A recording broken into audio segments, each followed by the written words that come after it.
Okay, it's actually not that bad. I got real lucky. So let me show you.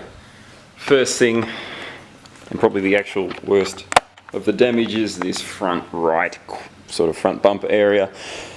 Admittedly, now this bumper was originally red. It was repainted with rattle cans, so some of the paint chipped off. We've got some black tyre marks, and the rod that it supports, it's a little bit bent, so the front of it's curved in a bit more than it should be. But there doesn't actually appear to be much other damage there. Everything else is, oh, there's a bug, that's gross.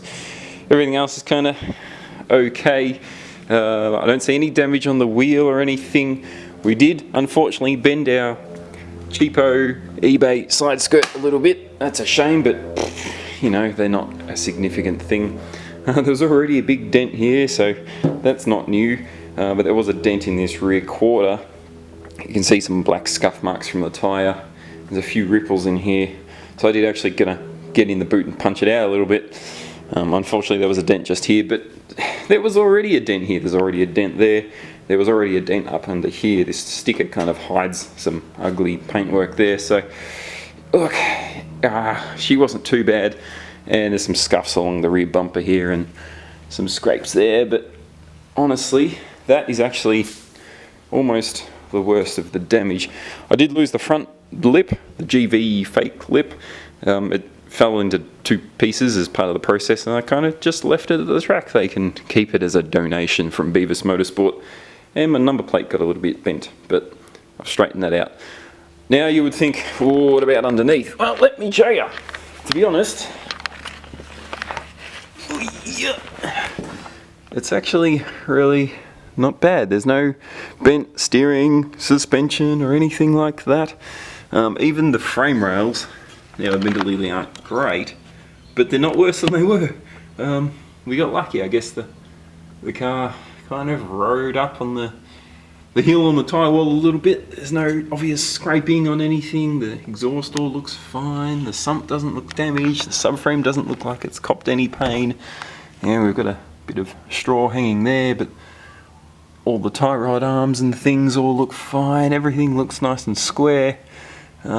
We just bent our bumper rods a little bit. You can see it here. That's supposed to be straight.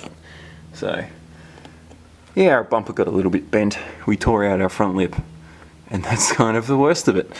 But nonetheless, lesson to be learnt. Oh, and by the way, the suspension geometry's way out. Like that camber bolt, I don't know if you can see the white mark, but it's supposed to be straight up, and it's keeled over at like 2 o'clock, so it needs to come back this way.